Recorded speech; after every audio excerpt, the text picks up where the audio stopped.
Hi, how are you? Welcome in. So I'm just working on my my embroidery. So Imbolc is a ancient Celtic celebration that marks the point between the winter solstice and the spring equinox, and it falls on February 1st.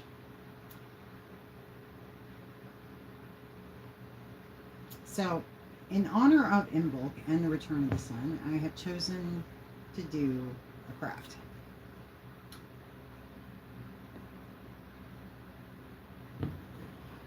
And because I do witchcraft, everything I do is magic.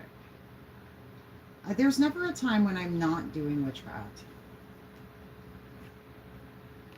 I don't, every breath I take is a spell. That's because being a witch isn't just, it's not performative. It's something that you are. It's not something that, it's not just something you do. It's what you are. And every woman who embraces the craft feels like she's coming home to herself. Like being a witch, it feels like coming home. When you know that that's your calling and that is your path and that's where you are meant to be, embracing witchcraft is the most liberating and freeing and healing thing you'll ever do.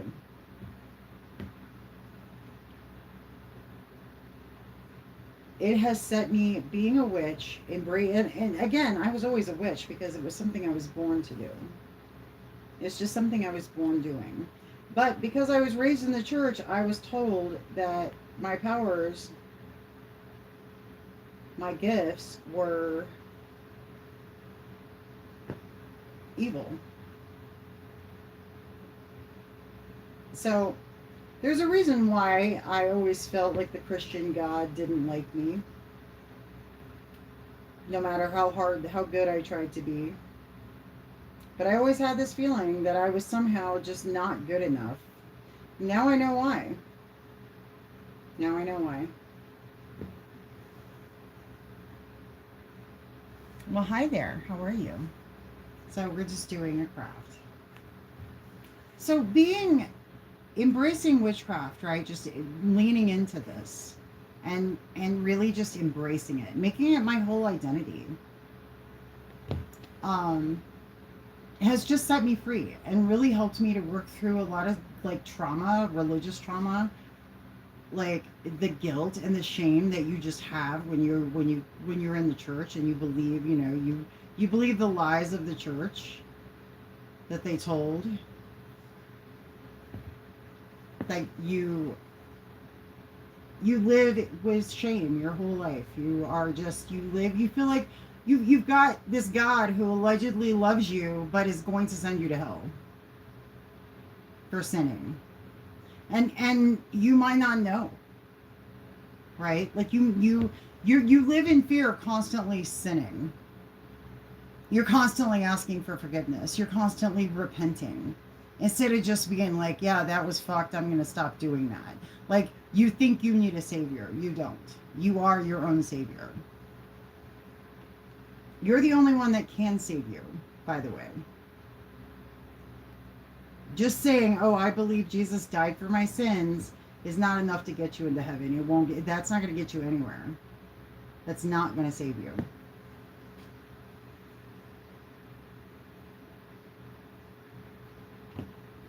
Because you're not punished for your sins, you're punished by your sins. It's called consequences. So you'll know when something is a sin, not because the church will tell you that it's a sin, right? Not because you need a priest to come and tell you what's sinful or your book to tell you what's sinful. You'll know because you are a sovereign being and you have an internal moral compass. And you will just know that whatever you're doing is not right. It won't sit right with you. And your life will, like, sin will punish you. You're not punished for it, you're punished by it, because cause and effect is the thing that exists. That's why, though, because if you think about it, there's a lot of people that just do evil, and they're just evil their whole fucking lives, right? And they never seem to get caught, right? They just go their whole lives being evil sacks of shit. And they never seem to get caught. And they never seem to feel bad. Right? But death comes for them. Death comes for the wicked too.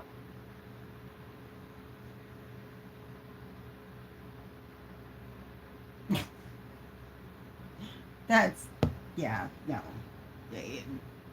No, that's just a patently untrue statement, honey. That's a completely untrue statement. By the way, Yeshua ben Joseph is in my family tree, along with Mary Magdalene. And so there's something called the monad consciousness, which is what Mary taught, which is what the Gnostics, because Mary is the head of the Gnostic movement. And the Gnostics teach something called monad consciousness, which is source consciousness. And once you connect to source consciousness, then you don't need religion. You don't need church. You can simply go to the source of everything, source consciousness, and manifest your reality. But first you have to... Gnosticism, yeah. Hello, my love. So, monad consciousness is source consciousness. And when you connect to source consciousness, then, and this is why the church wants you to rely on the church as opposed to finding your inner divinity. When they have a form of religion and yet deny its power, right? You think that some guy, some innocent man that you worship as God, being murdered by the religious establishment, saves you, and it's not going to save you. You have to become... Jesus didn't say worship him, he said follow him, do what he fucking did, right? He said don't call me Lord and then not obey me, right? So all these people who are like Jesus, Jesus, Jesus are not saved because they're not doing the work that Jesus commanded them to do. They don't... I mean, Jesus was connected to monad consciousness. What Yeshua came to show the people was that the God of the Jews at the time, the Pharisees and the Sadducees, was actually the Babylonian god Marduk, the demiurge, right? So that's why they said Jesus' father was Satan, right? That he was casting out demons, or casting out demons with the power of demons, which he said a house divided against itself cannot stand, right? So all these people who were slaves to this system, right, the Jewish law, were just suffering, right? They were fucking suffering. They were lame. Like, they were literally, the God of the Jews did not give a flying fuck about his children, clearly, if you read the Gospels. So what Yeshua came to do was point out that his father, the Father in heaven, was not the same Father that the Jews worshipped. He literally told them, your father is Satan. That's what Yeshua said. Yeshua himself claimed, that the God that Israel at the time was worshiping and still does because they follow the Babylonian Talmud, that's not the true God. The God of the Old Testament is not the God, is not the real, is not God. And they killed Yeshua for pointing that out. Because, people don't like having their gods, exposed for frauds. So, the demiurge. So, Yeshua, all these people worshiping him, are not doing what he said to do, and therefore are not saved. He said, people will come to me in the last days and say, Lord, did we not do many miracles in your name? And what did the Lord say? He said, depart from me, I never knew you. And these will be people who spent their lives praising Jesus in church on Sunday, only to find out they missed the mark entirely.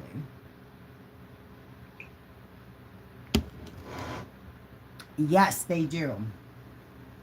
And honestly, when you learn about the Gnostic Gospels, right, when you read the Gospels, the Gnostic Gospels, the ones the church did not want included in canon because it tells the truth, right? Why do you think they took the Book of Enoch out?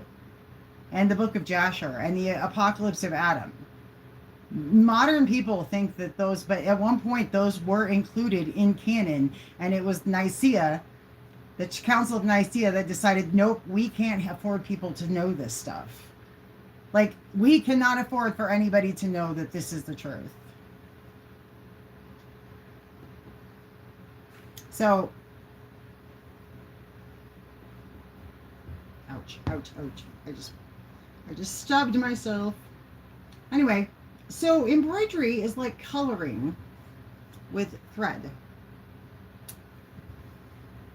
And I just feel, because guess what? This full moon is in Leo. It could not be more perfect. I did not choose this based on that. I chose this pattern because it came with the kit, right? And then I found out that not only is the full moon on Imbolc, right? Which Bridget, because Imbolc honors Bridget, the goddess Bridget. And she was the keeper of the sacred fire and the exalted one. And so they honor her, the Celts honor her on February 1st. It's her day of being honored. But the full moon in Leo on Imbolc is just perfect. It's absolutely fucking perfect!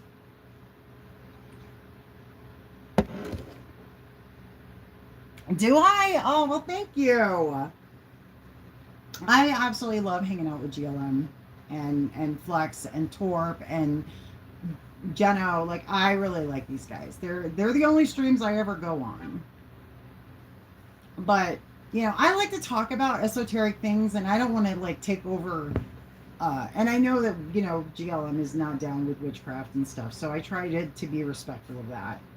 If I'm going to talk about witchcraft, I can do it on my channel, I can do it on mine. So it's totally fine. Anyway. So yeah, you should try embroidery. It's very relaxing. And you can, like, what I've been doing is just putting on, like, a YouTube video, like a longer YouTube video. So, Mspiracy. Have you seen Maramu, have you been watching any of those Mspiracy videos that I post? You are going to love her. She's so great. You should definitely check out, if you're into Gnosticism, Ancient Alien, she's so great. Like, you gotta just check her out. You gotta check her out. You will totally, like, her stuff will resonate. Yeah, you gotta, yeah. No, if you go to my community wall and scroll, you'll see it. I post her regularly because she's so great. I think it's like second video down. You can get to her page. And she's definitely worth the time. I usually, but so I'll put on Y-Files or Woodward TV or Ancient Astronaut Archive, or, anything, or, talking about mythology. I love to listen to podcasts about ancient mythology and stuff. And so I'll just put that on and sit here and stitch. And yeah, I'm trying to finish this before Imbolc. I don't know if I'm gonna get that though. I wanna take it to the ceremony and have it blessed. Yeah, I'm gonna take it and have my sisters bless it for me, and I'm gonna frame it. It's my first. I mean, and no, it's not even close to being perfect. The stitches, like, I was watching some videos on embroidery, and I am so far from being. This is the very first time I've ever embroidered. And so I'm watching all this, like, it's fucking art. It's like legit art, and it's extremely time consuming.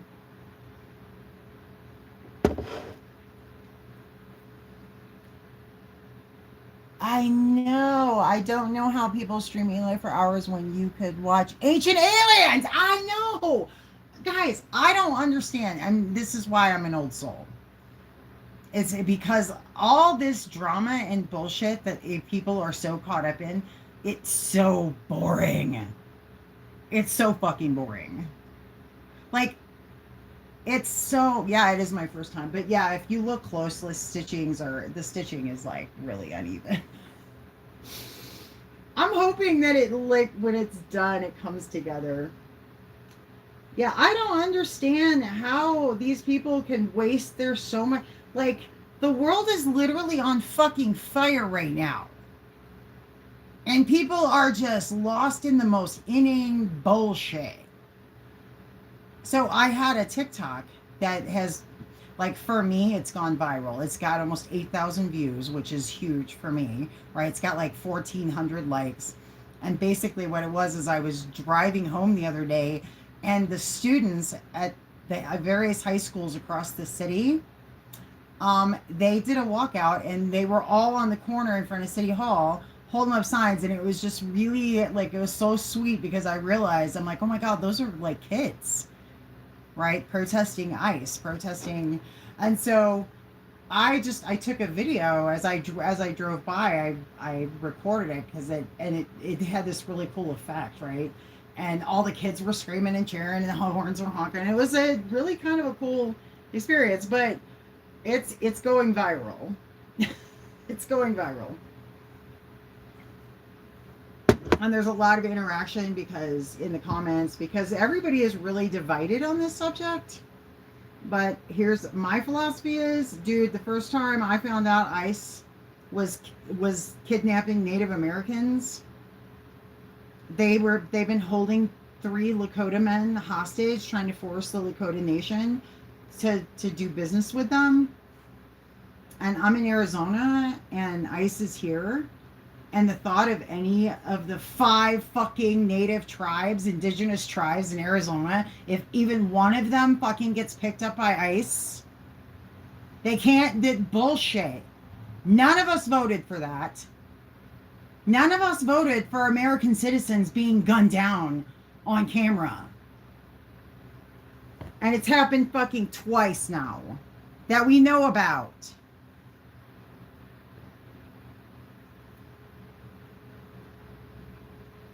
And meanwhile, these dipshits in the drama community are just wasting their fucking lives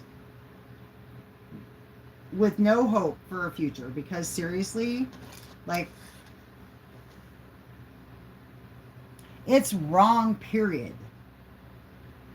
Dude, I've heard congress people say, just comply and you won't die. What in 1932 Germany is this? Like, what the fuck is going on? Just comply and you won't be murdered in cold blood by masked gunmen claiming to work for the government? What the fuck? Is anybody awake right now? Is anybody fucking awake right now? Like, I know for a fact that the Navajo Nation is instructing its people to carry their fucking papers on them in case they get pulled over by ICE. because they're brown. They got to prove they're American and they're fucking Native American. What the fuck is happening right now?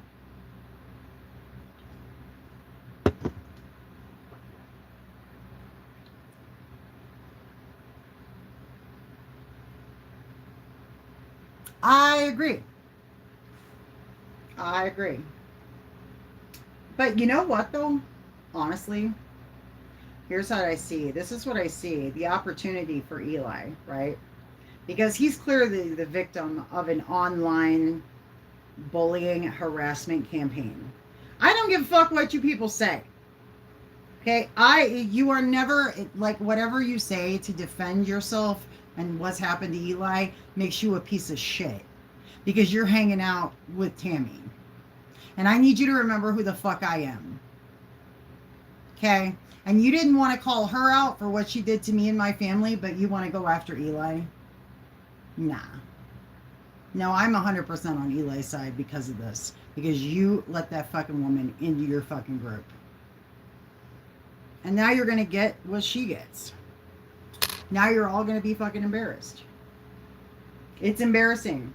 And if this ever did blow up and it was outside this little tiny bubble that it's in, and Eli does manage to get a case of like a mass lawsuit against all these people who've been targeting him for so many years, if this ends up making the news because because online harassment and bullying is a problem, people commit suicide over it, and you motherfuckers are doing it for entertainment reasons.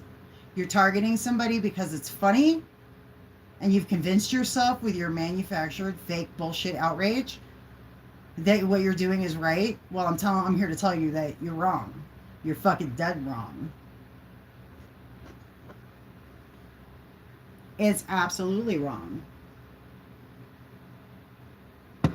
You're fucking dead wrong. If you don't like Eli, don't fucking watch his channel. You don't have to watch Eli. You don't have to follow Eli. You can literally just leave him the fuck alone. But you guys can't do that, can you? Well, hello, David Fox. How are you, dear? So, I'm just embroidering and chatting. I was going to do some reading. So, one of the things that I'm doing for my mental health and to give me a break from scrolling is I have this book. I've been going to the library and checking out books to read and making myself read. And also, I have this goals journal. Okay, so just to give you an idea, every page looks like this, right? And every day you put in the date, right? And then you put 3 of your top goals, then your affirmation, then 3 things that you're grateful for. And then at the end of the day, you put what went well and where you can improve. I love this, by the way. I got it at Goodwill. It was brand new. Whoever it was given to just decided not to do it. But I am fucking doing it. My goal for this book is to fill every single page. And then on the next page, there's a quote at the top of every page. There are times you'll succeed and times where you'll fail, and both are equally important. And then it asks a question. When is the last time you failed? What did you learn? I fucking love this. I love this. And I've been faithful every morning to write in it, and then before I go to bed, I write in it. So that's what I'm doing. And then this liver cleanse that I got off of Amazon, it rates really highly. So it's got choline, zinc, milk thistle, beetroot, artichoke leaf, chance piedra, whole chanca piedra, dandelion root, chicory root, yarrow, jujube, and then a whole bunch of proprietary blends. But this is a really, it is good for liver. And you know what else I heard? That coffee is one of the best things you can drink for your liver. Coffee is great for your liver. And thank God I've always drank more coffee than alcohol. And also, coffee is not dehydrating. It doesn't dehydrate you. That is an old wives' tale. It's not true. Especially iced coffee, which is what I drink mostly. Shit, I had 3 iced coffees today because I fucking love iced coffee. And because it doesn't dehydrate you, it actually gives me a little energy because of the caffeine and the sugar, and then it keeps me hydrated. So, I know, I was actually thinking about getting some more, go and making another cup. One more cup. The hell. Okay, so I was thinking about another cup. Yeah, it's coming along nicely. It's very therapeutic. This is a very therapeutic, but I'm definitely going to frame it, and I'm going to hang it somewhere in here. Probably in my altar. You know, I'm really into witchcraft when I now have 2. My altar, like my Hecate altar, I needed to do a beauty altar, right? And so I had to do a whole... It's literally water, yes. It's fucking water. It's like 99% water. It's like, unless you're drinking espresso, just regular coffee is not gonna hurt you. As a matter of fact, when you're in the hospital on a clear diet, let's say you just had surgery, they let you have coffee in the hospital after surgery, and you're on a clear diet. So yeah, coffee is not bad. People who drink coffee live longer than people who don't drink coffee. Which reminds me, I think it was the Dutch. When coffee became popular in Holland, the Dutch king adopted it. He really liked it, right? And of course, whatever the king likes, the people like, right? So this was hurting tea sales in Holland. And the tea cartel tried to assassinate the king because he drank coffee, and it was hurting their bottom line.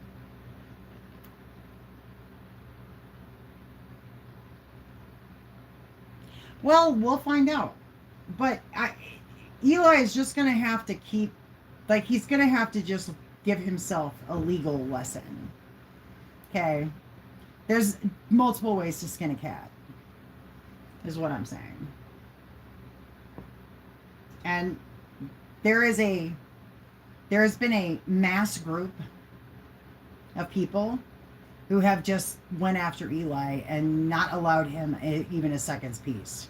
And then they use his response to their targeting and bullying as justification for continuing their bullshit. Like, I can see it, guys. You're not fooling anybody. You're not fooling anybody. I'm not the one. I am not the freaking one.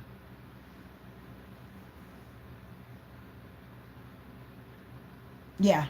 I go back and forth. I had tea earlier. But I put lemon in my tea, and sometimes that gives me a tummy ache. I think it's just too acidic. And I was really into lavender tea, but I think it started to disagree with me, and digestive upset is one of the potential side effects from lavender. So I had to stop. I'm pretty sure it was a lavender,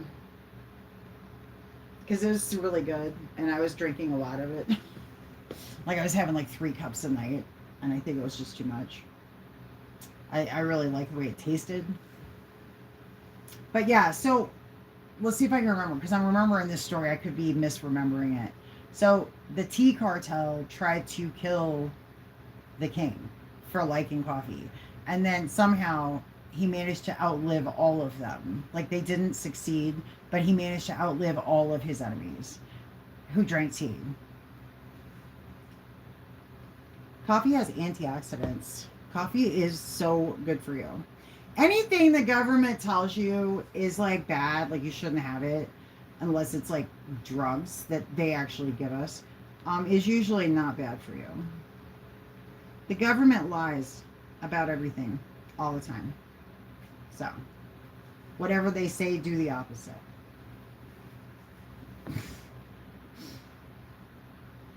Like, you know what I mean? When it comes to your health, obviously. Yes, I have read that too. No, coffee is fucking amazing for you. I will never not drink coffee. I will never not drink coffee. Never, never, never. I just love it. But I do like tea as well. I don't, I do try, because caffeine, you know, if it's too late in the day, I obviously want something to sip on. And so if it's too late, then it's really the caffeine that I need to worry about. So but I still want something warm to sip on. I just really love to drink warm beverages at night. I don't know about anybody else, but a warm beverage at night is very relaxing. I start and end my day with warm beverages.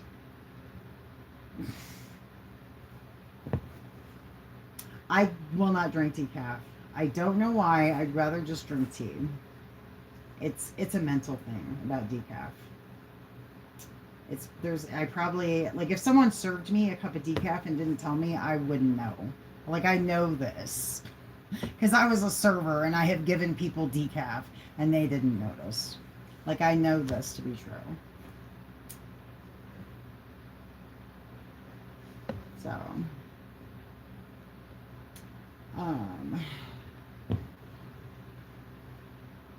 so yes, coffee is so good for you. And speaking of, I'm going to go get another cup.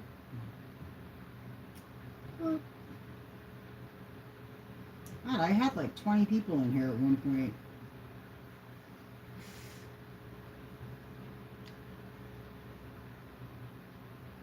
Yeah, but you could only notice it when side by side.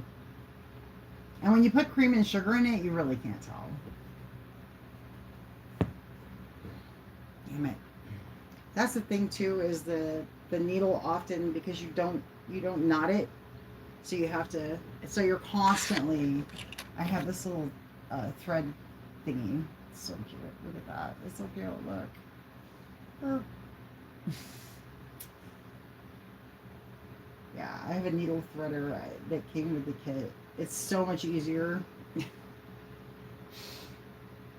So much easier. So also, I wanted to show you guys. Hang on. My cue. Still have my cue. It's getting more accurate. This key has gotten really, really accurate when I ask it questions. It's extremely accurate. It's getting, it's more attuned to the energy. And because I have bound it, right? I have bound this to me. This key will never leave me. It'll always find its way back to me. It is bound to me, psychically, spiritually bound to me. But it's also prevented from lying to me.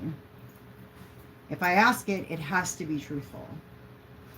So I have enchanted this key to only ever tell me the truth and to never leave me. I used to panic, right? Like if I couldn't find it, and invariably it would show up somewhere. I once dropped it on the ground. Let me tell you the story. I once dropped this when I was at work, and it was sitting in my lap. And I got out of the car to go inside, and so it was on the ground just outside my car. Somebody came, saw it, and then hung it from my car door. And then when I came out after work, after 8 hours, it was just hanging. They just, like, somebody fucking knew. Like, this key will never leave me. It always shows up. Every time I've ever misplaced it, I have found it.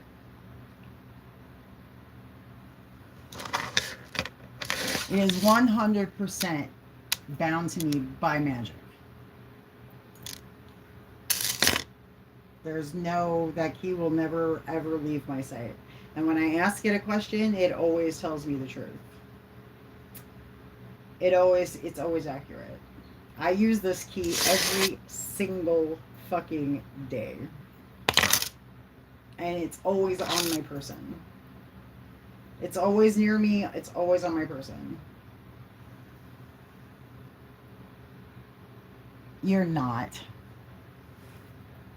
You're not. You don't even sound like Will. And where did she get that idea anyway?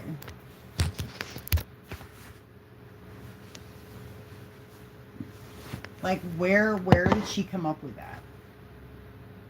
And so, how much time was she stalking you to even, like, how much effort did she put into, like, looking at you?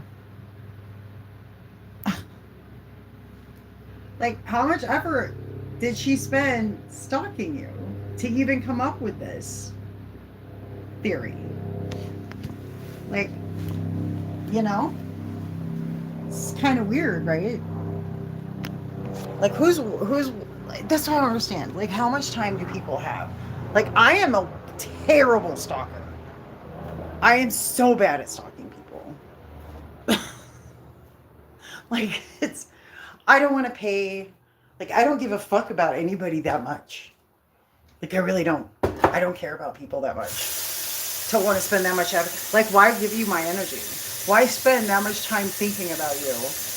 Or stalking, or giving you, like, you're giving, everything you give your energy to, you're giving that away. So when you're focused on dumb shit, you're just giving away your energy to dumb shit.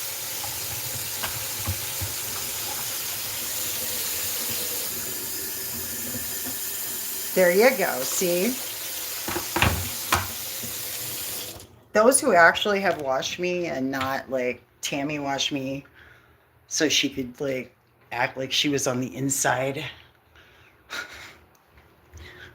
But, like, people who actually watch, not with an axe to grind or mental illness, but people who just watch because I was interesting and my story is interesting. And it's never dull with me, is it?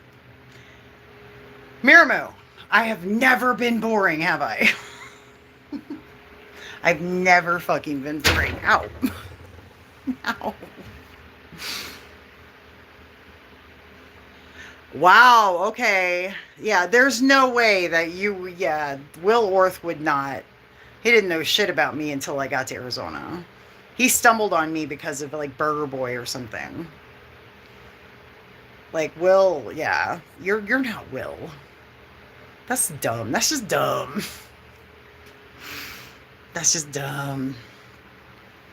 Alright. I'm gonna set this here. I have to go pee and finish making coffee, so y'all talk amongst yourselves. I'll be right back.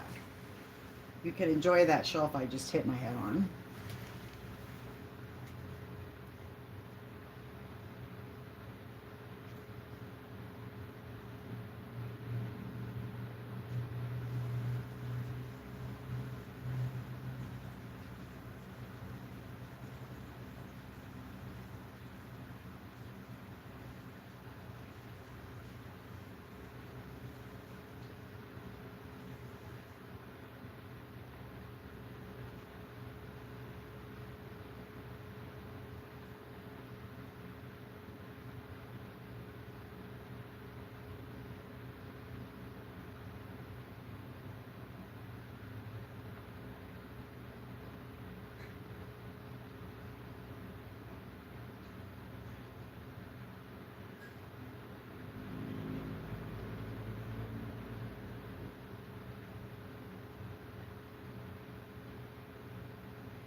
All right, I'm back.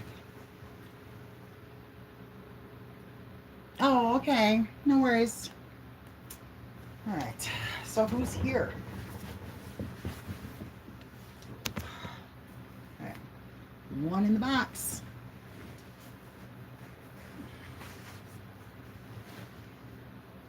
Oh.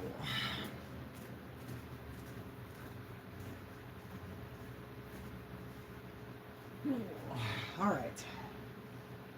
All right. Back in the saddle. So as for Eli's court case, I don't know enough about what he's I mean, I kind of understand that he's, but he needs to look at this from a bigger picture. So he's a life coach by his own admission, by his own description of the term. And this is online bullying and trolling is a problem. It's a modern day problem that needs to be addressed, right? And Eli has been the victim of this, correct? And I think that he has a case, like a larger case. Like there's a bunch of people that came at him, all of them, right? So it's like concerted targeting, bullying, harassment, right? And his responses to these things are all reactive abuse, right? He lashed out because they were going at him nonstop. And when you have a bunch of people coming at you and you're just one person, you're not always going to respond. And this is something I know a little bit about. I know a little bit about that, about this subject. I know what it's like to have a bunch of people hiding behind fake accounts and saying the most wretched shit about you. I know what that's about. I know what that's like. So because I'm coming at this as someone who was a victim of it, so I'm a little more empathetic to Eli. Because I remember I didn't always handle being targeted with the most perfect grace. But I had a lot of other stuff going on in real life in addition to this online shit. Like I was being targeted on the ground and online. So I was fighting a two-phase war. I was fighting on two fronts. I had people in real life who were genuinely trying to fuck me up. And then I had people online who were trying to help the people on the ground fuck me up. And yet I'm still here. And yet I'm still here.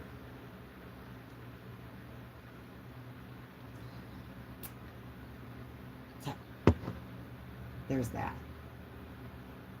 I made it out alive. And I made it out better. I'm better than I was. I'm so much better than I was before. Like so much better. Oh my God. And ultimately, at the end of the day, when I consider who I actually am, my true identity, my true nature, and I think about those who came at me, right? NPCs, people who cannot, who literally are so low IQ and so unawake. Like, these are not people who are awake. They don't view the world through a spiritual lens, through a higher self. They're not seeking higher self. They're concerned with fucking feeding and fighting. That's these people that came at me. That's all they care about is fucking feeding and fighting, right? Mark of the beast, right? The mark of the beast is what controls your mind, and the mark on your hand is what controls your actions, right? So if you have the mark of the beast, well, what are beasts concerned about? Fucking feeding and fighting, right? So that's all these people who were coming at me cared about. And all they wanted to do was mock because they were incapable. Like, they literally don't have the brain function, did not have the brain function to even comprehend the stuff I was saying, the things I was telling them. They were just mocking the dumbest shit about me. Like, they were just looking for the dumbest reasons to mock me, right? And so it didn't matter what I was saying. They were incapable of understanding, and they were never going to be able to grasp or come into any sort of understanding about the subjects that I was covering, because most of what I covered was esoteric. Most of the things I talked about was ancient aliens and esoteric history. Like I wasn't concerned about trolling others and dumb shit and celebrity news. I don't give a fuck about any of that. I don't give a fuck about celebrities. And if you do, then you are underdeveloped in this 2026 if you still follow celebrities. It's 2026. Why the fuck are you following celebrities? Why do you give a fuck what Ryan Reynolds and Blake Lively and Taylor Swift do? I don't give a fuck about any of these people. They're not real. Like, they're not real in the way you and me are real. They're completely curated, choreographed, manufactured. They're not real people. They're people playing roles. They're people playing it's an act. None of it's real. They're not real people. And you should not care what they think. And you should not care what they're doing with their lives. It doesn't affect you. It's none of your business. It's none of your business. It's 2026. No one gives a fuck about celebrities anymore and what they're doing and whatever scandal they're involved in. They're all on the fucking list. So they're all fucking pedophiles. So why do you care other than are they in prison yet? Have they been arrested yet? Like, that's the only reason you should care about any celebrity is, are they on Epstein's list? And when will they be arrested? And thrown away the key. Thrown in prison and throw away the key. That's all anybody should care about when it comes to celebrities. Same thing with politics. It's all a show. None of it's real. Both parties are playing for the same side. That's it. It's all a theater. It's all a show. It's all an act. Except in this play, real people are being murdered by ICE. Because that's just what the government does. They're now killing Americans on American soil. And there's talk that some of these ICE agents aren't American.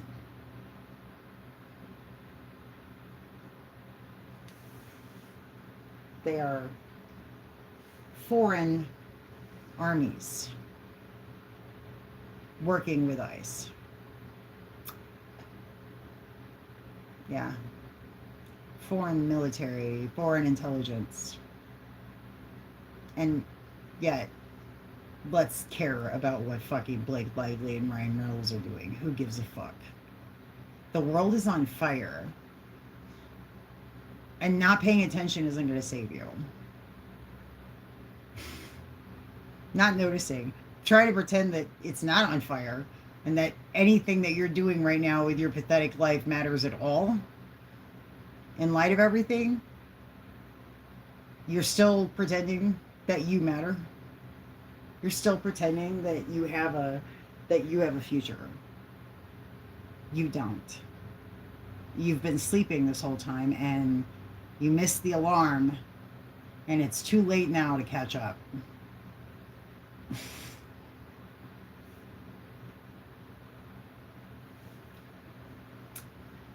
So, that's all.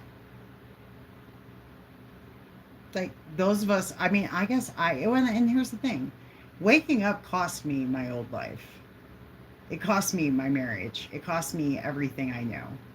I didn't want that to be the case. Waking up was, I tried to like wake others up so that I wouldn't be alone. And at the time, because it was 2011, 2012, 2013, people were not awake yet. There weren't that many. And there definitely wasn't anybody around me who was awake. I was the only one. So I went to Facebook. And I was able to find some like-minded souls, people in different parts of the country, different parts of the world who were also awake. But even they were not as awake as me. I was too awake. I was too awake. And it made me a target. Oh, it definitely got me watched by the cops. I was definitely on the list. Yeah, I was definitely on the Patriot, the Patriot Act. because of who I married and the shit that I posted because I was awake and nobody else around me was. So I was dangerous. I bore watching. I was a political dissident. I was seen as dangerous, subversive even. And now everything that I was saying is now like everybody else is saying it, and it's all like out there. It's on TikTok. It's normal. And I just think about what I had to go through, what they did to me to stop this, to silence me and discredit me and the things I was saying. And now everybody's saying it because here's what I know. I was born October 21st, 1970. The numbers of my birthday, the individual numbers of my birthday, 10/21/1970, add up to 21. Isn't that weird? Not only was I born on the 21st, but the numbers of my birthday add up to 21. But I'm just getting started. The state, Illinois, the state in which I was born, is the 21st state. I was born at 11:17 a.m., right? 11:17. So it's 111 is 3. 7 times 7 is 21. The zip code of the hospital at which I was born adds up to 21.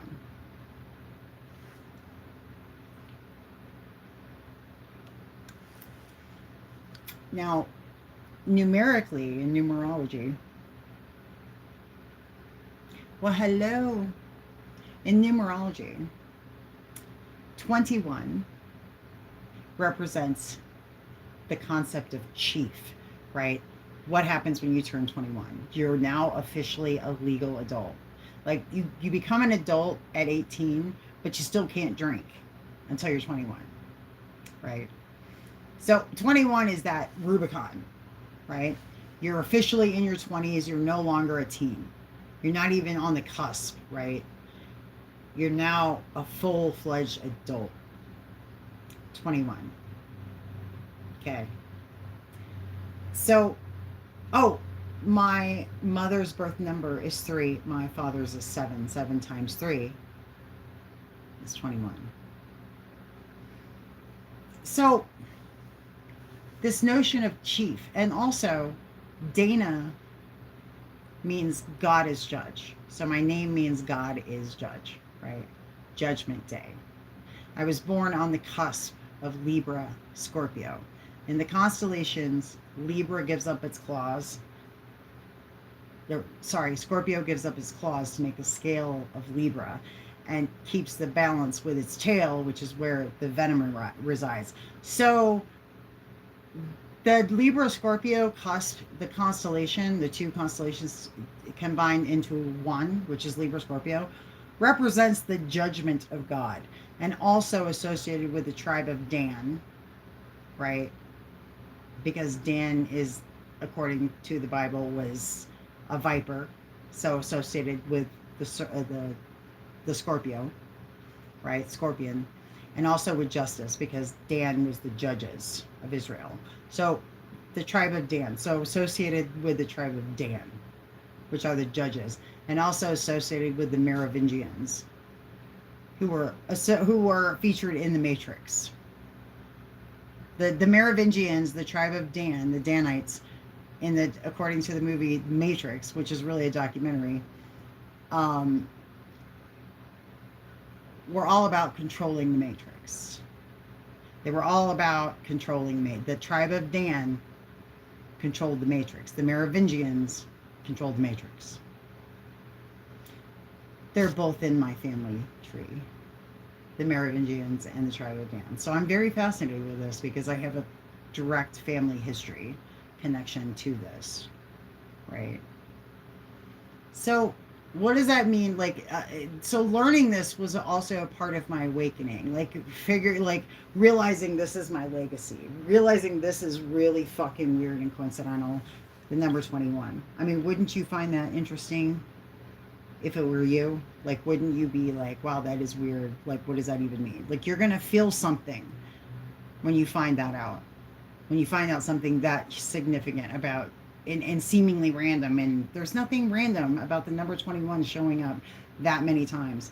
And then, of course, you look at the significance of the number 21, which is so prevalent even in our society. I don't even have to go into numerology or esoteric or occult teachings. 21, you know, is significant.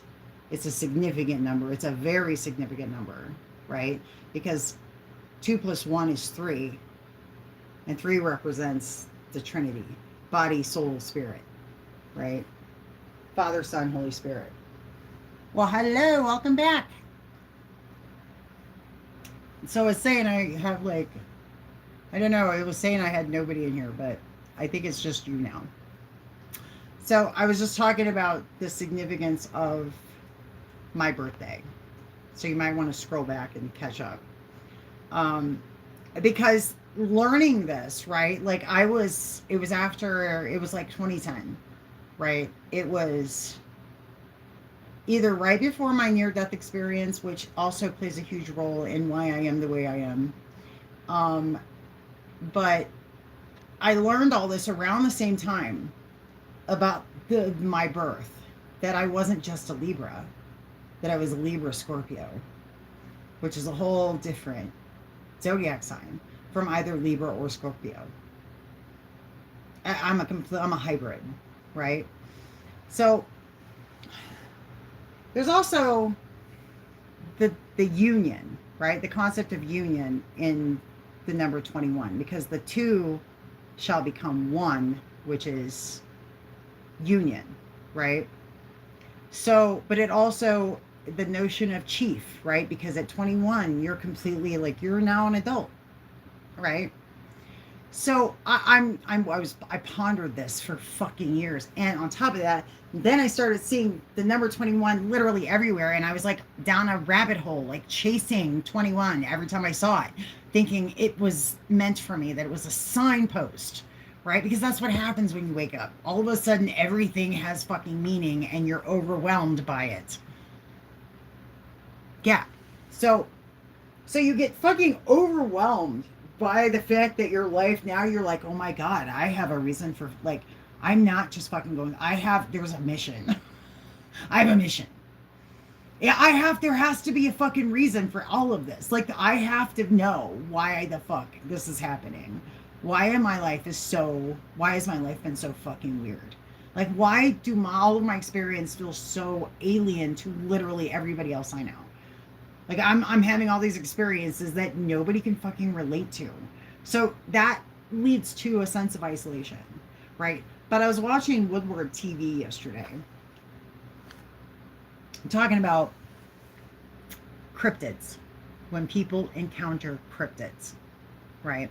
So many people there's got to be something to it. And what ends up happening, and you'll have to go watch the video, but basically, from what I was able to surmise,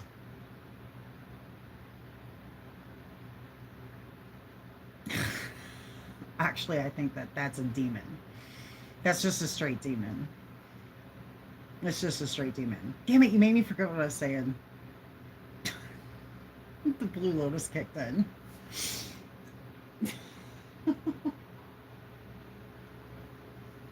The Blue Lotus is kicking in. It takes a while, especially if you eat, which I always try to eat something before I take it. I find that it's less intense that way. Yeah, I just end up feeling like really relaxed, and then I just kind of drift off to sleep. But yeah, it's kicking in. It's kicking in. Well, here's the thing. Here's what I've learned about demons, right? Evil entities, evil spirits, okay? When they inhabit a human, they distort that human's appearance, like badly. And this is even according to scripture. People who had demons looked terrible. People who have demons, who are taken over by evil spirits, will start to look less human. You'll get an uncanny valley feeling when you look at them. That's how you know somebody has demons. And also they're general disgusting. Like they make you uncomfortable and they're not nice to be around. Like they give you a weird, like uncomfortable feeling. You'll know if you have any discernment. You'll know when someone has demons. They'll give you the ick. They will.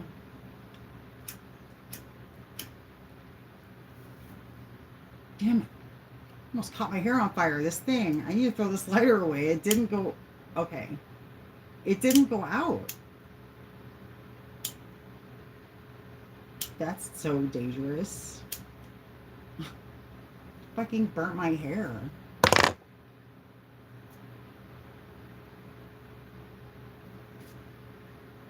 I just feel like the obsession with me because, and here's the thing, this demonic entity became overly obsessed with me because when you wake up, it is like Neo in the Matrix. They fucking come for you hard. They came for me because I woke up.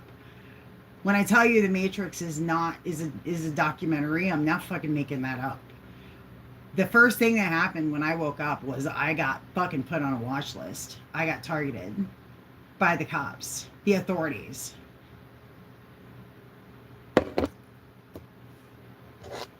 Yeah, I wasn't even subtle about it. I wrote a book and I had a blog and couldn't stay off Facebook.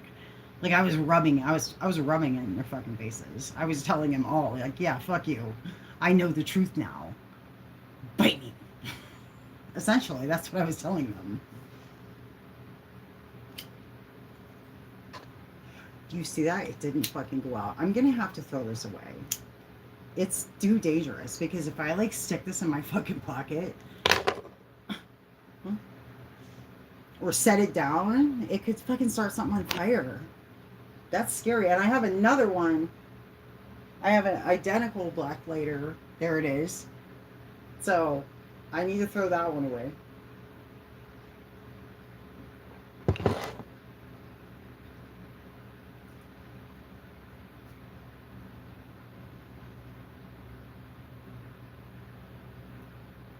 Okay.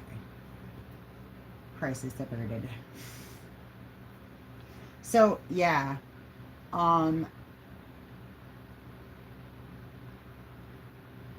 What the fuck was I saying? Anyway, so I woke up and I was very vocal about it. I just felt the overwhelming need to like share because this was like, I was like, this is amazing. Like we can be free, guys. If you just know what I know, we can all be free, right? Like you need to know this because I really felt like I was being let out of prison. I felt like I was like a deception had been lifted and I could see the world for the first time. It was amazing.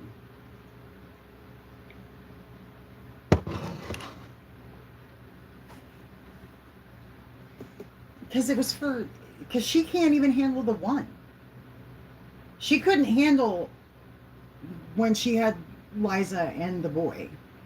So she got rid of Liza and kept the boy. She could not handle having two people to be responsible for. So she got rid of Liza and kept the boy. It's not really complicated. She did. She put that girl out so fucking fast. Like, honestly.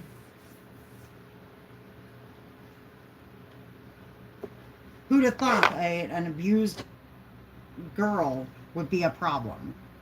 And you thought you were just gonna fucking what, bibbity bobbity boo, and she was just gonna be fine. You all she needed was to come and live with you, and that was all it was gonna take. And you didn't want to do any of the work to actually help this girl heal from her trauma, and that's all it was.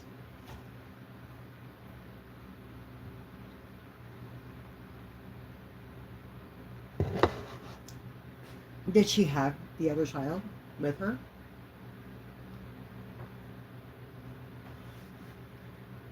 I've never been to her Facebook. Again, I don't stalk these people. Odd how Tammy knows so much about me and I know next to nothing about her. So who is the stalker here? Who's the stalker? Because I don't know. I know virtually nothing about this woman. I have not spent that much time getting to know her. I don't watch her streams. I don't stalk her on social media. I have her blocked on Facebook, I believe. Like, I don't want to see her. Like, I don't do anything to, like, follow her around like she did to me. Like, she's really, was really fucking obsessed with me, which, because she had this uncanny valley feeling about her, like, she gave me the ick. Like, something was always off about her. Something just stuck out. Like, she wasn't normal, right? But I wasn't awake yet, so I didn't really put my finger on it, right? I wasn't able, but she was so obsessed with me from, like, when we met on my lot. She was just like it was so, her interest and attention was so acute that I really believed for a while that somebody was paying her to do this to me, because she treated it like a job, like she was getting paid to do it. That's how she acted. Like, I only give, like, when I'm at work, I am so fucking focused. Like, oh my God, right? Like, I'm thinking about work as I'm driving there, planning my day, right? And I'm so focused on my job that anything that takes me away from being able to do my job pisses me off, because I'm there to do my job. Like, don't fucking get in my way. Don't interrupt me. I'm busy. I'm doing my job. And this same intensity that I bring to my career is literally how she came across when she was coming to me.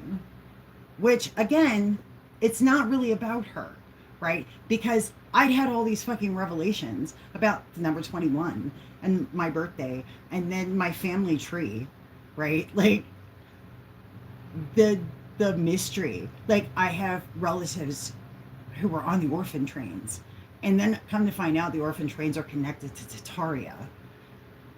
And there's a whole rabbit hole there. And of course I'm interested in all this shit, so of course I've gone down the Tataria rabbit hole.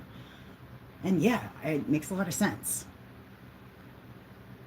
So, because the family that was on the orphan trains, they're very fucking secretive and very well off. They have a golf tournament named after them. And that's the name I grew up with. And seeing my name on billboards and buildings. Like, there is a whole lot to me, a whole lot more to me, that they have done everything to downplay. And sending these assholes against me, like Tammy Hess and this bitch Shauna Rathbone and all those idiots on Kiwi Farms and all these other people that really had it all for me.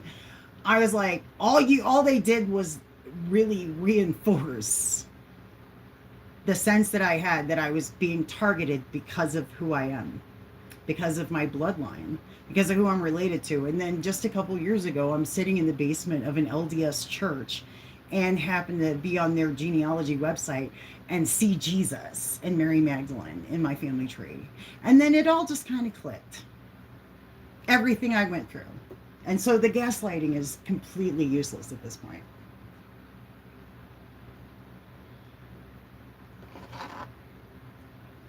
I hope he gets it. I really do. I hope Eli gets them. But I did earlier go and, like, do a search of Eli's name. And most of the worst troll videos are from like 4 or 5 years ago. So there's not been a lot of activity, or he's been very successful in striking down people who've been posting content. But the fact that he's had to do that he's had to go on the offensive because people are just posting defamatory, slanderous, mocking, making cartoons using his likeness, just slandering Dawn, who doesn't deserve it. Like, just fucking evil fucks. And I really I'm doing spells over here, guys, just so you know. I'm doing rituals over here.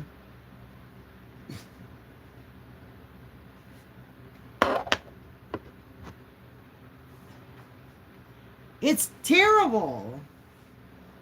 It's fucking horrible. Just leave the guy alone. You don't have to like his content at all. There are so many creators out there whose content is so outside of my interest and offensive even. There's so much content out there that I find just abhorrent, right? Offensive as fuck. Like the person making it can just eat a bag of dicks for all I care, right? Like, oh my God, you're fucking horrible. Do you know what I do? I block them. I stop going. I don't keep going back to their page, and I don't go on a crusade against them. I might have an opinion and speak that opinion, right? Like I might talk about it because it's on my mind or whatever, like we're doing right now. But I'm not gonna like the amount of effort. What? Hi. Is it at work? Oh, hey. I was like,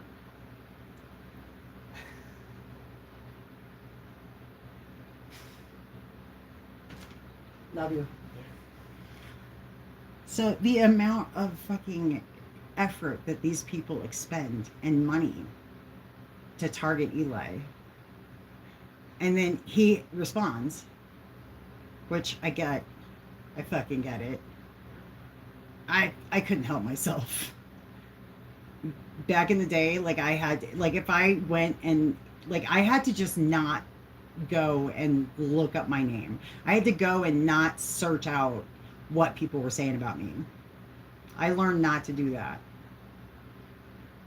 And so a lot of those troll videos that people made trying to get to me, trying to hurt my feelings, trying to, like, it wasn't even about, like, they were literally just trying to be mean to me. They were just trying to insult me, right? I'm sure I missed so much. And the ones I saw, I never watched.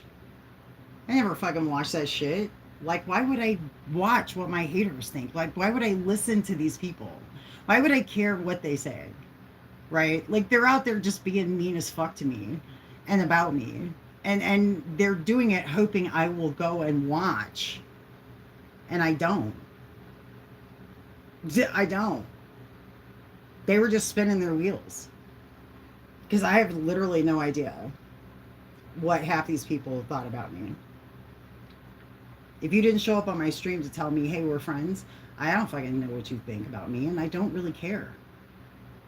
A couple of times I have looked up, and I've just been like, people have made, like, fucking, like, when Dumbass used to make 5-hour hate streams and just blow up her entire community while bashing me. It's like, bitch, you're a fan. You're a fan. That's what you are. Because in celebrity culture that you guys apparently care about, celebrities don't know shit about their fans. They don't know shit about you, and they don't care. You're the one that knows everything about them and obsesses and follows their doings. And that's how this woman treated me. Like, I was a celebrity, one she loved to hate, right? But I was still a celebrity. And she was doing everything she could, like the paparazzi, like talking to my ex-husband and his new wife to try and get information, paying my son to talk shit about me, like getting a hold of my rapist to interview him and mock me on her panel.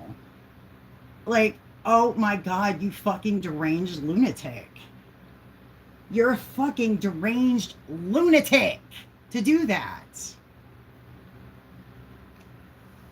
For real, though. Deranged lunatic.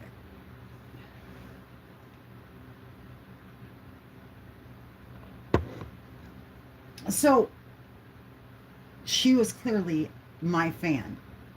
She was a fan before she turned into not a fan. But she was always a fan.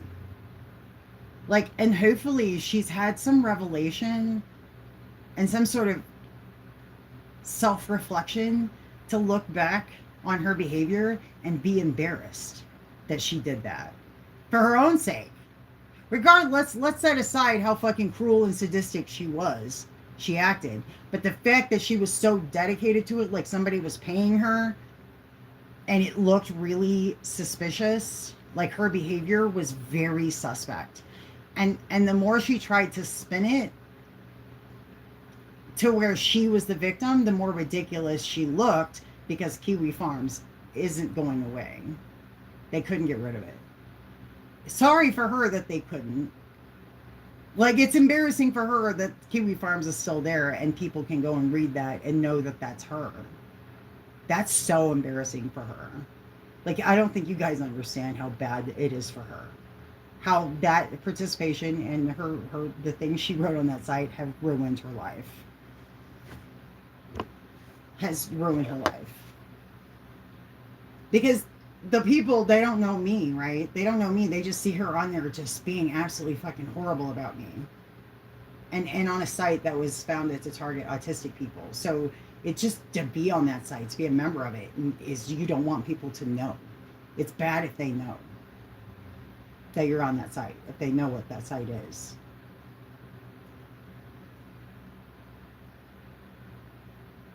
Do I know what Save Crimson is? I don't.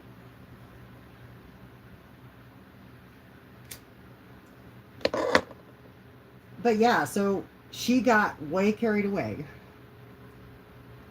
But like, she was conspiring with the man who was absolutely going to murder me. He was absolutely going to end my life. And she was conspiring with him and buddy with him. She was buddy with him. And she does not want to talk about this. She can't defend it. She knows that. So she doesn't want to talk about it. She doesn't, and the only thing she can say is, oh, drunk Dana. You were a big fucking reason that I had a hard time not drinking.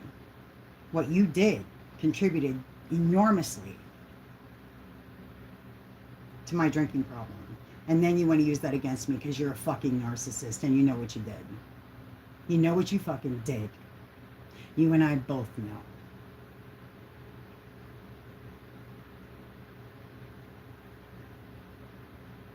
You know what you did. So, she don't want to talk about it because she cannot spin it in a way that she does not look like the bad guy. And my presence. So, she finally learned not to draw attention to my presence. She finally figured that out. To not talk about me. Don't draw attention to me.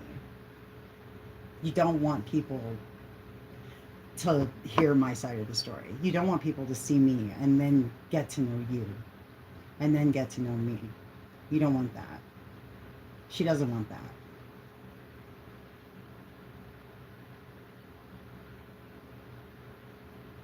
What say? Oh, seriously? That is wild. That's absolutely wild that she was allowed to file that many times. It's very strange. So there's something more here with her because, again, her obsession with me has no valid explanation. She has no actual explanation. And pointing to the incident involving the FBI, she had my rapist on her panel to mock me. She was paying my son to talk shit about me. She had been on Kiwi Farms for years doing what she was doing. She had been using,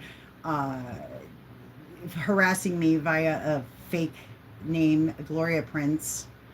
She was on Kiwi Farms. Like, she was calling the cops on me. So at the point where I snapped, and that's her whole thing that she uses to try and hide behind, well, she doesn't want you to know what led up to me snapping on her and saying what I said. She doesn't want to talk about that. She doesn't want people to know about Kiwi Farms. She doesn't want people to know that she doxed a child on Kiwi Farms to get back at me and Will, who was the first person to come out and actually help me expose her. So Will at least did that for me. So he can be forgiven for everything else because he at least did that. Because at that point, I was still reeling from the trauma of what happened in New York and before. And so I really, I had all this text messages from this bitch blowing up my phone, threatening me. And I showed that to the police. by the way. So, yeah.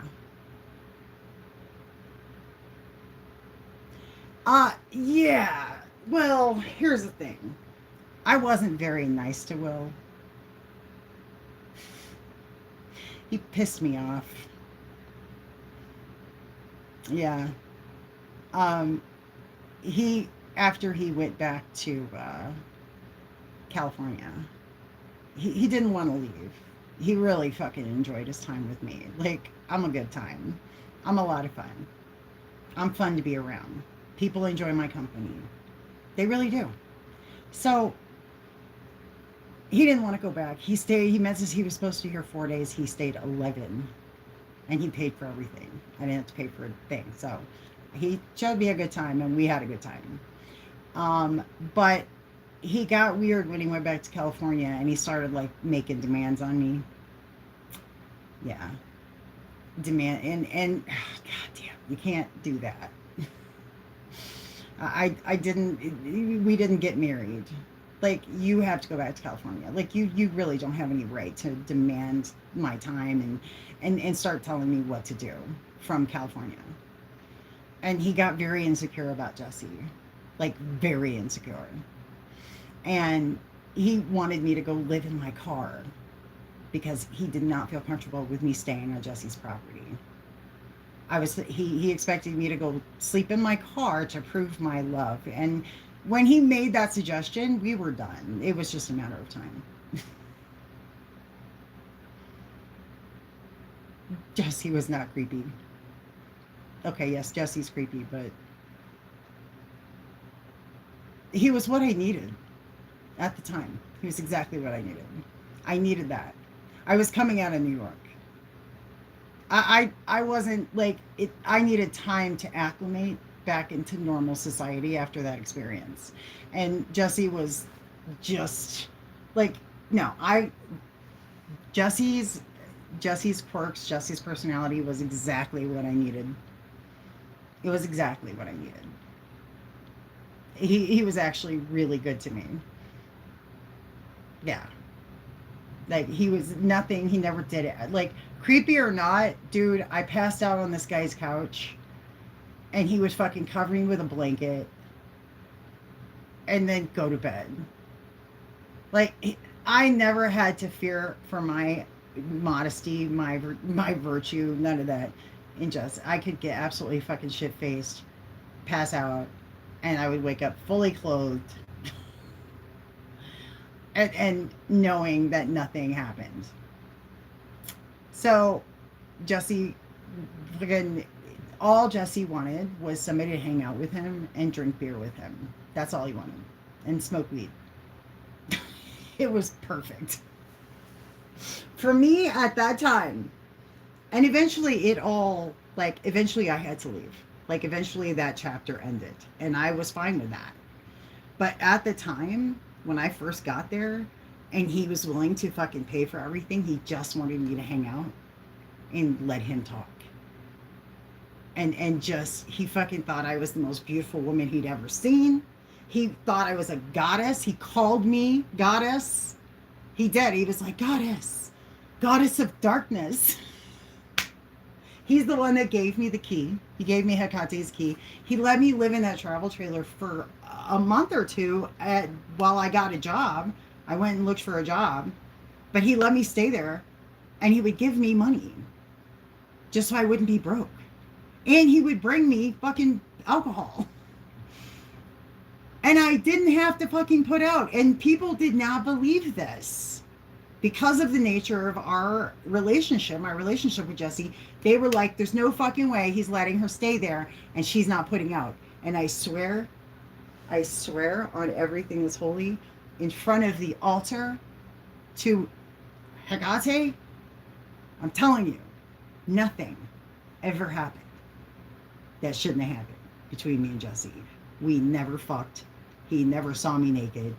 Nothing ever happened. Not a fucking thing. And even that chick that he moved in, because I refused to be his woman, because I kept telling him, Jesse, I'm absolutely not going to be your woman. You have to understand, Jesse, I cannot ever be another man's woman. That's never going to happen. I am done.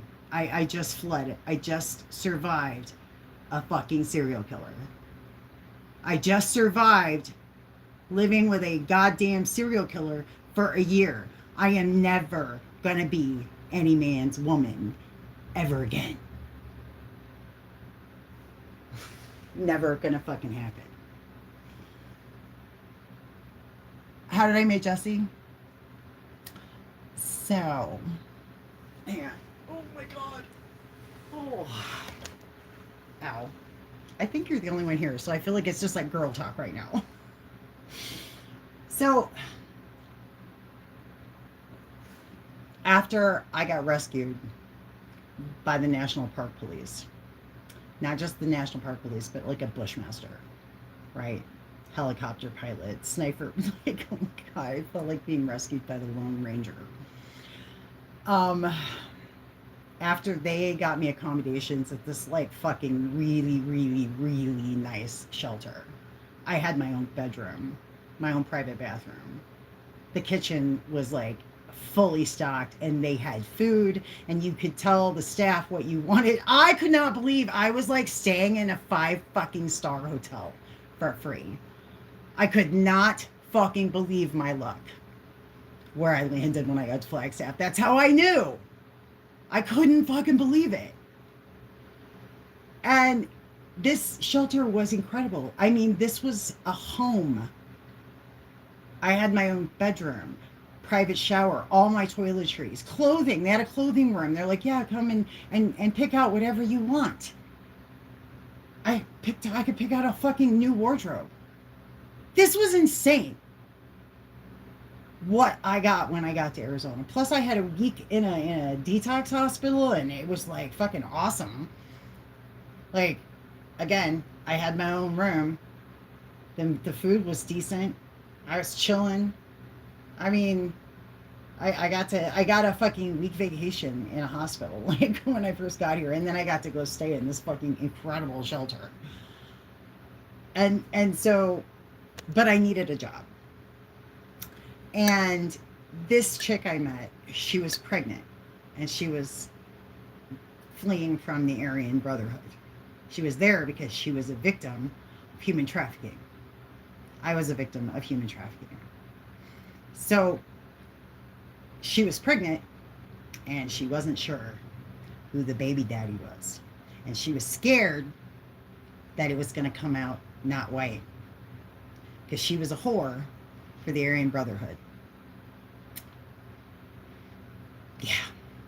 So I hear her story and of course my heart fucking breaks and I have a car, right? And I want to help this girl.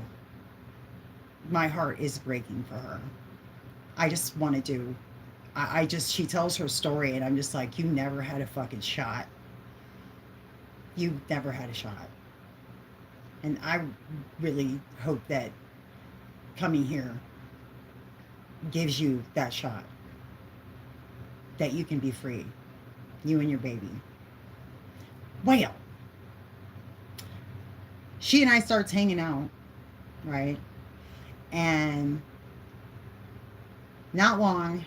it's not long before her pimp finds her and gets a hold of her and demands that she bring me to them because I have a car and they need a mule to bring the stuff up from Phoenix to Flagstaff so they can sell it to the homeless junkies. This is happening. So I was like, oh, fuck. So I have to extricate myself from this situation and I don't know how because now I have gone from bad to fucking worse in the space of like a day. I'm fucked. I'm so fucked, dude. It's the Aryan Brotherhood. Like, I just fled New York, and now these assholes. I'd have been better off in New York, I'm telling you. At this point, I'm thinking I should never have come here. This was terrible. How am I going to get out of this? Well, this chick and I are looking for work. I want to, like, clean houses or clean hotels or do housekeeping of any kind that pays daily, right? Basically immigrant work. And I this dude who was apparently associated, he's an Aryan, but he doesn't look like one and he doesn't act like one. So I didn't know how to read him, right? So he gives me Jesse's address because her and I we need a cleaning job. And he said, go out, call this guy and tell him you want to clean for him. And then that's what we did. We went out there and Jesse fell in love with me. Like instantly did not want the other chick around because he knew, right? But as soon as he figured out I wasn't fucking with the Aryans, that I wasn't part of that, he wanted me around. He didn't want this other chick around because she was fucking with the Aryans and he didn't want any part of that. He knew who these people were. He was a truck driver. He was a long haul truck driver. He knew who these people were. He used to do business with them, if you catch my drift. So, but he was done with that life and he was not going back. So after we cleaned his house, she and I, he told me that I was welcome back, but she was not. That I could come and work for him. He wanted me to come. He did not want her.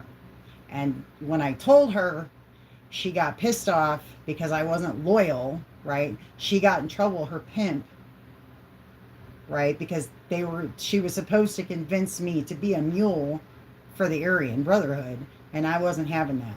So I ended up on Jesse's property, living on Jesse's property to escape the Aryan Brotherhood.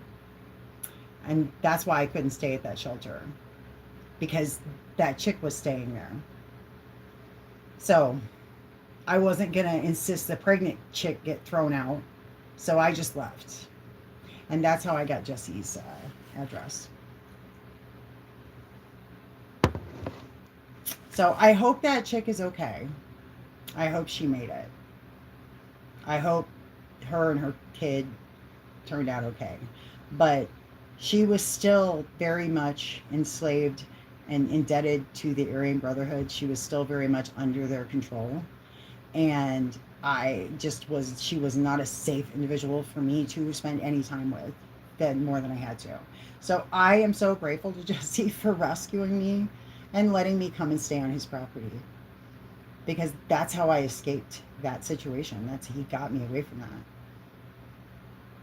It was incredible. Like, he must have fucking known. He must have known. I mean, obviously he knew. He had to have known. He knew these people. He knew what they were capable of. He knew what they were trying to do. And when I asked him if I could stay with him, he absolutely let me. And when I said, I'm not comfortable staying in your trailer with you. I don't feel like it's appropriate. Can I stay in that travel trailer? And I will pay you rent. Because Jesse wanted me to be his woman, and I was never going to be another man's woman.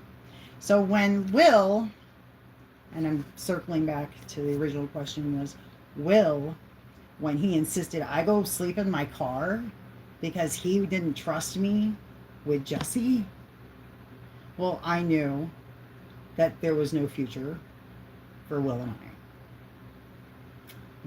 I could not. I'm like, nope, that's a level of unhealed, that's a level of immaturity and childishness and pettiness that I will never deal with in another man for as long as I live. I'm not putting up with that from a grown-ass man in his 50s. Sorry. Almost 60. I'm never going to let a guy treat me like that. So, that's why Will and I that's why it didn't work. And no matter how much fun we had when he came up, it was just a vacation. It wasn't a relationship. And I had a great time, and I'm really grateful for the money he spent and everything, all the time he gave. But he got as much, if not more, out of the experience as I did. So I don't feel bad. He had a good time. I had a good time. We went our separate ways because it clearly wasn't going to work. He couldn't. Had he been able to provide for me? Oh, okay, that's fine. I figured you'd be back. I just kept talking. I figured you had to step out for a second. Had Will had a place for me, right? Like he had to go back. He was living with taking care of his elderly parents, right? So I couldn't go to him, right? And he couldn't come to Arizona because he's taking care of his elderly parents, right? And so there was just no future at that point when we both sussed out what our respective situations were and that it was foolish to continue pretending otherwise. And his controlling, the way he tried to control me from California, and was just, I was like, are you like, be so for real, dude? We're like not in our 20s. Like, grow the fuck up. We're in our 50s, dude. We don't act this way. We don't conduct ourselves like this. Like, you're not doing this to me. We're not married. We spent a week and a half together. So that entitles you to nothing as far as how I continue living here in Flagstaff when you don't pay my fucking bills.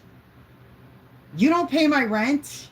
You don't get, like, you don't pay for anything. You don't have any say. You paid for the time you were here. Great. But I'm worth a fuck ton more than the couple grand you spent while you were here. Sorry. That was all you. You could have left when you originally said you were going to leave. You wanted to stay, and I was having a good time. So don't, like, it's like, dude, don't spoil that by being a dick all of a sudden over my living. You should be glad that I'm in a safe place, right? Like, you should be happy that I'm not out on the street. And yet you want me to go sleep in my car to prove that I love you? Dude, red flag, run. For real, though. Well, I'll tell you what, he told me his story, and actually it checks. Yeah, the story he told me, yeah. No, I believed him. I still do. But do you know what that kind of psychological torture does to your mental health? The way he was because of what he went through, and because he did a lot of cocaine back in the day. No, Will told me his story. He was very upfront with me. And I was like, yeah, I can see why you would have been targeted. And I can see why I mean, he was not living, he wasn't in church on Sundays. Let's just put it like that. Will was involved with some people and some shit that was deadly serious. Oh, he's not lying about when he says he was targeted and gang stalked. He was absolutely based on the story he told me about the life he was living down there when he was married. 100% he was targeted. 100%. I was a part of it. I was a part of it. Yeah. And so, yeah, it was, hang on. I'm going to have to pee. I have to pee. So don't go away. I'm going to go put some more water on, and I'm going to pee. Kind of have to empty the tank. So don't go away. Stay here. I'll be right back. Okay, sitting cross-legged really fucks with my bad knee.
Okay, I'm back for a minute anyway.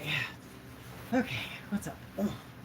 Yeah, no, okay, so in like about 2015, because I had to quit running for a while. Like, I basically caused me to quit running entirely. Um, I injured my knee because I used to pavement run, and that's just the worst thing you can do for your knees. Like, honestly, running on pavement, do not recommend. Scenery is more interesting, but holy shit. Like, if you're gonna run just to run, do it on a treadmill, which is boring, I know. But honestly, I fucked up my knee when I was doing that, and it literally now, um, like, it's been like 10 years, and so it's now starting to bother me. Like 10 years later, it's starting to be a problem. So a lot of it has to do with my job, the heavy lifting, and just being on my feet and doing a lot of heavy lifting. It's kind of sucks. Although my ass is really perked up.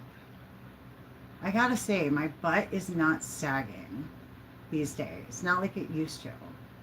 Like, I've really built muscle, and like I have put on muscle, right? Which has helped me be able to start eating again, right? Like, I can actually eat like chicken now, right? Steak is still kind of iffy, but hamburger is okay, right? In small amounts, I can eat meat because of the protein, because I'm building muscle. So my body's craving it, so my stomach is allowing me to have it, is all I can think.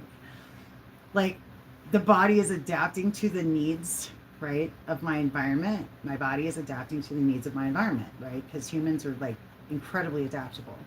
And so the fact that I do a job that does require so much physical strength and muscle, and I've built muscle. So like, I'm not, like, my ass isn't sagging. Like, I'm not drooping like I would be if I had like a sedentary job, right? If I were sitting all the time, I'd be saggy, right? Like, everything would be saggy and spread out, right? The secretary spread is a real thing. Like, your ass gets bigger because your hips spread when you're sitting down all day. So it just makes you like, you'll get a big ass if you sit. Your ass will widen. Okay. So obviously my ass is tiny. So it's because I'm never sitting. I don't sit. I can't do jobs that require me to sit. I've struggled my entire life with having to sit still for long periods. And so, jobs where I get to move around, where I'm expected to, like, that's, like, to me, that's normal. Like, I don't ever sit for more than 5 minutes in the course of a day. Like, I sit, but like for just a few minutes. Like, I sit to do computer work, and I sit outside for 5 minutes, to check my phone or smoke a cigarette or whatever, right? But in the course of my day, I'm like, I should get one of those step counters, because I'm guaranteeing I do minimum 10,000 steps a day. Minimum. It's crazy. And always in a fucking hurry. I'm always in a hurry. There's always something that's like pressing. I'm always in a hurry. I'm on a schedule. The whole day. Things have to be done throughout the day on a time. And so you have this sense of urgency about you. And so my metabolism is fucking ripped right now.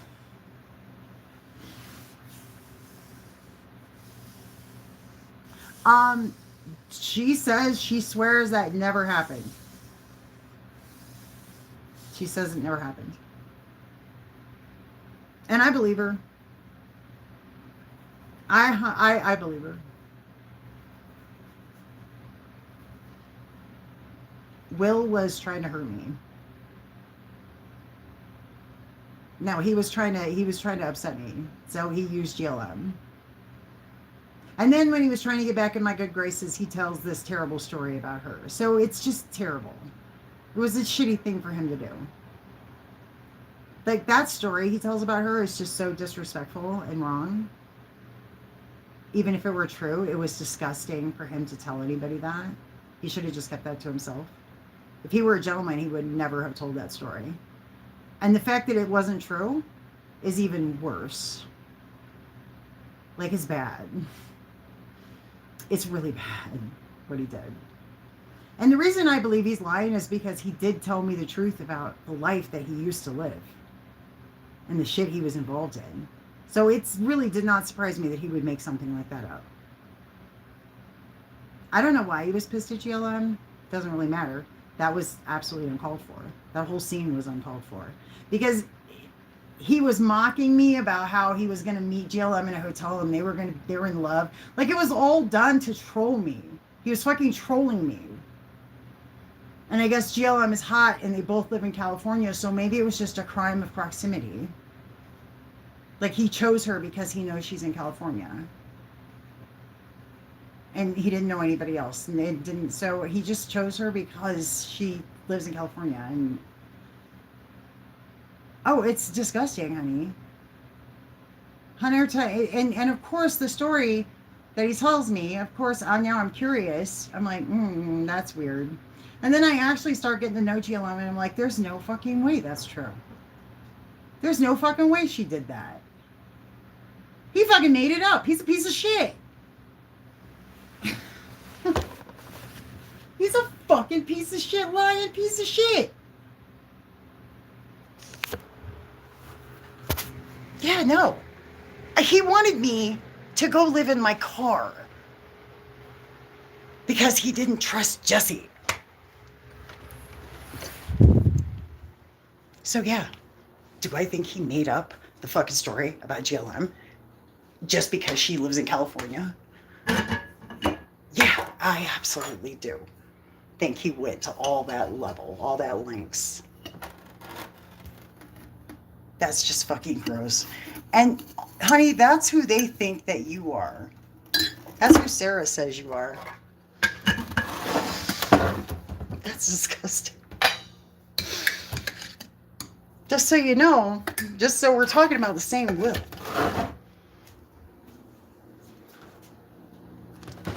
So, after he got pissed at me, right? And the GLM thing didn't work. And I don't know, everything, all the petty bullshit that he was pulling did not work. He then gave Tammy Hess Jesse's address. Jesse's a voodoo priest.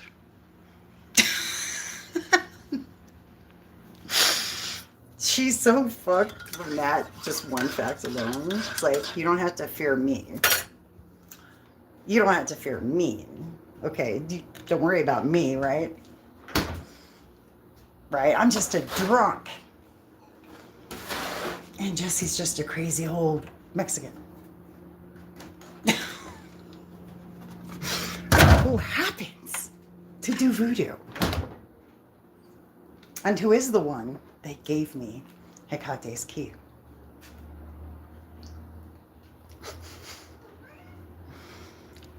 So, yeah. Both Will and Tammy. I mean, I don't know. Jesse sure knew how to treat me. He sure knew how to handle me. I mean, ow, son of a bitch. That happens more than it should. I think that thing's too low. So, yeah, Jesse knew how to treat me. He was always the soul of a gentleman with me. He called me goddess of darkness. Yeah.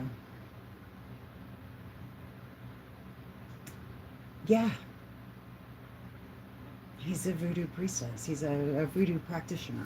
I don't think he's an official. He's not a priest, but he's a practitioner. And for quite a while, they had an altar in his living room. And he absolutely recognized me right off the bat. And he treated me like he knew who I was. Like he understood who I was. Boy, Will did not like that. Not in the least. I understand that Jesse was the one that gave me the key. He gave me 2 keys. I gave one of those keys to Will.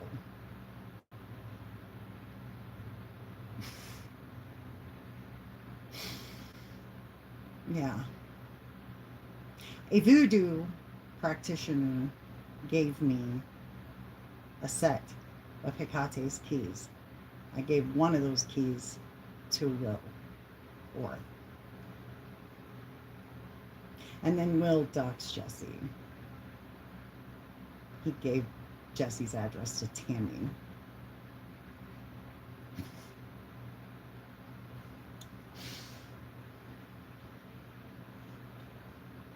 Now, what was funny about Jesse is if you understood his belief system, he very much utilized images of the angel of death. And I have talked about Nergal before and how ancient peoples used to hang the sigil for the angel of death. He was known as the angel of plagues and inflicted death. It was shortened to just the angel of death. So he was, he was the angel of death, Nergal. And they would hang his sigil over their doors to let their enemies know that if they crossed the boundary, that they would meet Nergal personally. It was a very intense way, a form of protection. And Jesse had this image all over his property, inside of his house. Along the gates to his property were several skulls. And along, when you drove up his long-ass driveway, skulls. He had a huge, giant picture of the angel of death in his living room. And a voodoo altar in his... So, I felt very safe there. I felt very, very safe there. I felt totally protected. So when Will tried to get me off of Jesse's property, I started to suspect that there was something more to it. He was in deep debt. He was very much in debt. Well, very much in debt. And so I have to suspect a man who has a lot of debt, who's known to do desperate shit for money. I don't trust a man like that. Not even a little. So, when he wanted me to not be on Jesse's property because he was allegedly jealous of what, I don't know, that caused me to be very, very suspicious of his motives and his whole reason, because I had very strong suspicions to begin with about Will.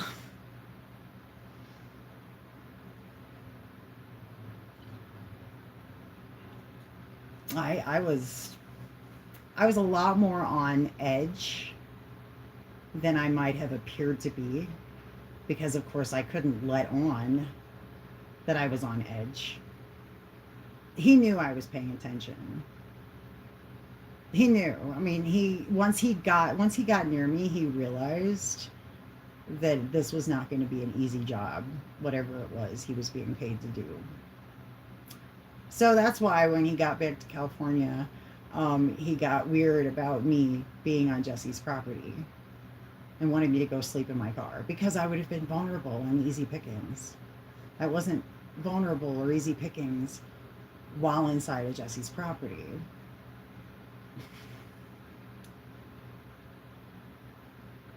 And this is a story I haven't told. I haven't told this story. So,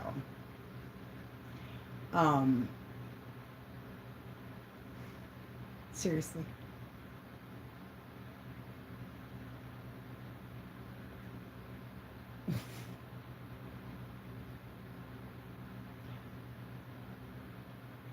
So, yeah, I was perfectly safe on Jesse's property. Yes, it was haunted, but it was also guarded by Nergal, the angel of plagues and inflicted death.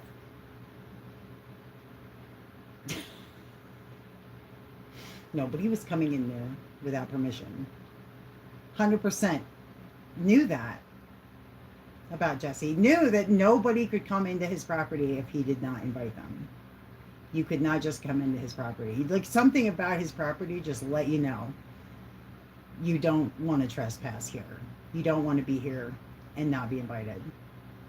Like, it was definitely, you got that feel. You felt that as soon as you got to the gate. You knew if you were welcome or not. The energy would be so different depending on whether or not you were welcome and whether or not you were not welcome. And so he had wards. Jesse had wards on his property. Serious fucking wards.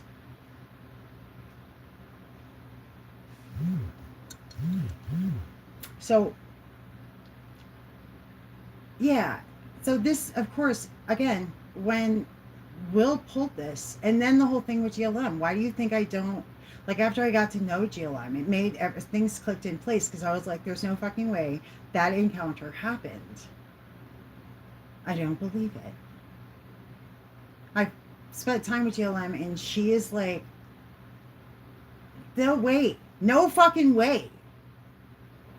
Will ain't got enough money for her. Will's dick ain't even close to being big enough for her. Like, I think she rejected him, and this is how he just, I don't know. But I just know it didn't happen. I know it fucking didn't happen.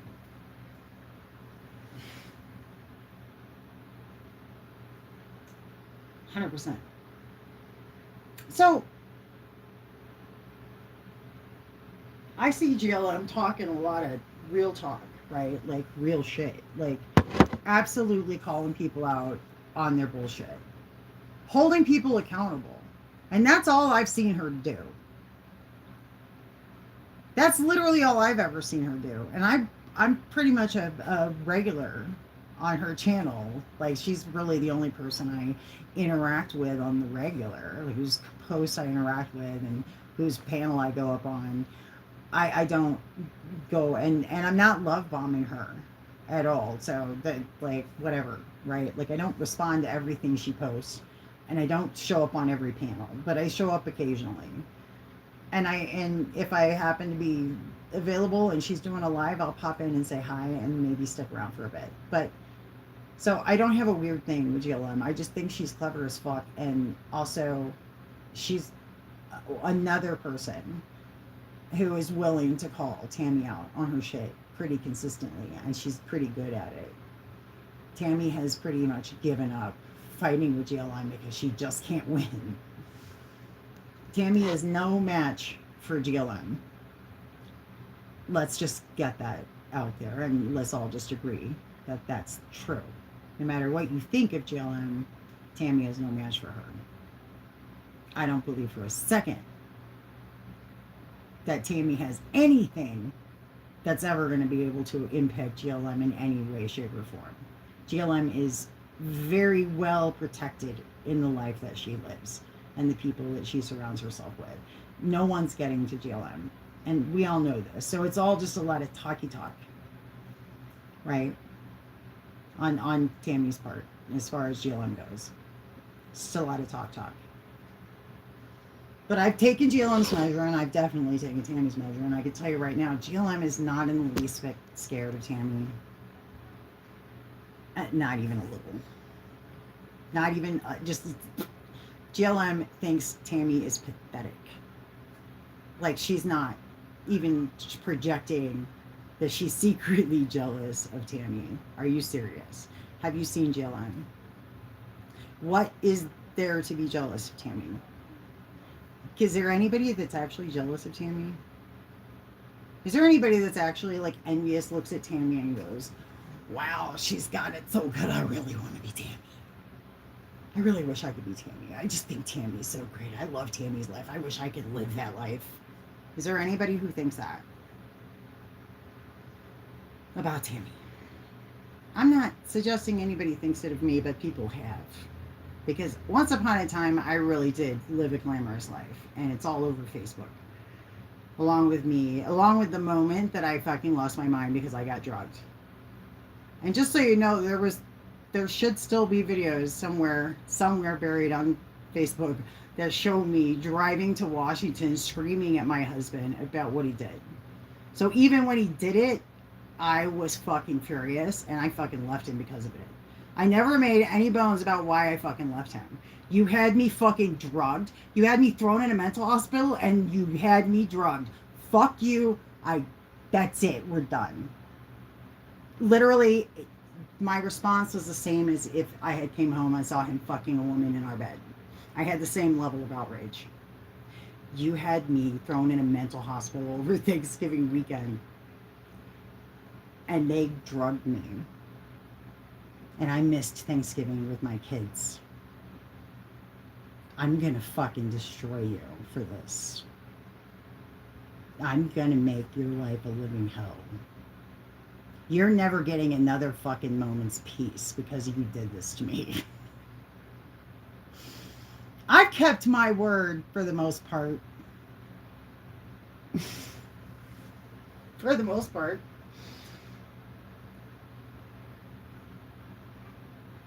If not for that dumb bitch Tammy, this might have been over sooner.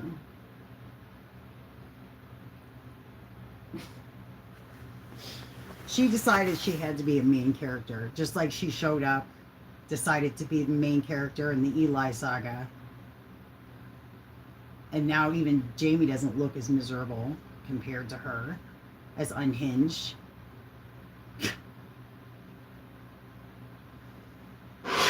So,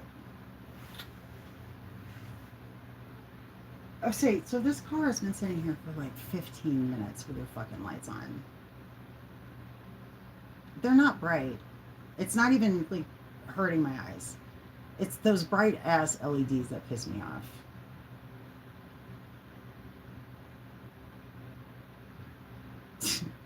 I'm just like waiting for them to leave.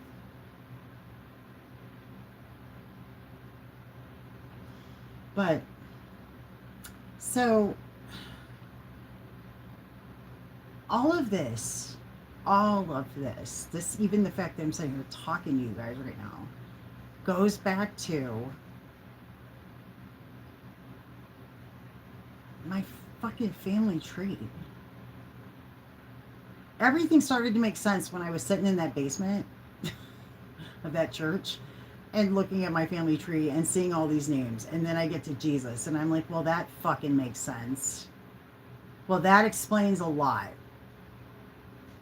Because there's a lot of money to be made in promoting this idea that Jesus never married and Mary was a virgin, perpetual virgin. You understand the actual physical descendants of Jesus is problematic, right? And there it is on the LDS website. On an LDS controlled, maintained, funded website that does nothing but track your family tree. It's fucking insane. It's the craziest thing I ever saw in my life. I feel like I was looking at the Vatican archives.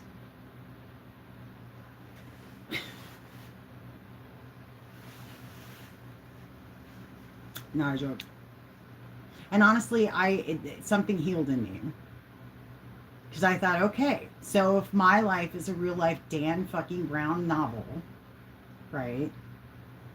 Well, that explains a lot of this bullshit that I've had to go through. That made no sense, and I was still forced to like act like it was normal when it was none of it was fucking normal ever. It was all insane, all the time, just insane shit.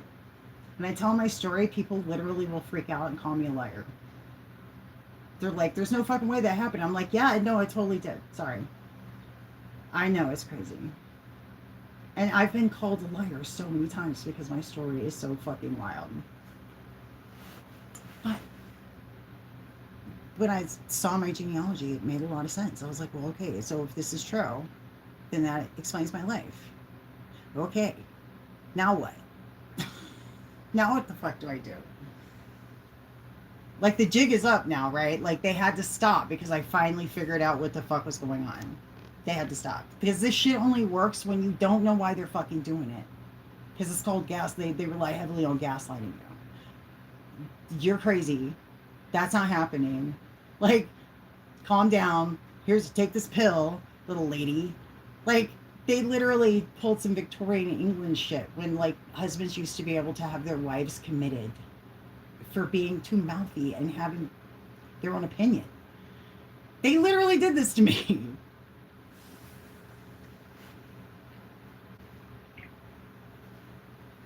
And that was a huge mistake because it isn't the 1890s. So, you can only hold me for a week, and boy, oh boy, do you regret that decision, huh? In the end, they had to have regretted it. Good night, honey. All right. Well, I've been on here 2 hours. I'm going to log off of here too, and maybe do some reading before bed. So, anyway, guys, thank you so much for hanging out with me tonight, and I will talk to you soon.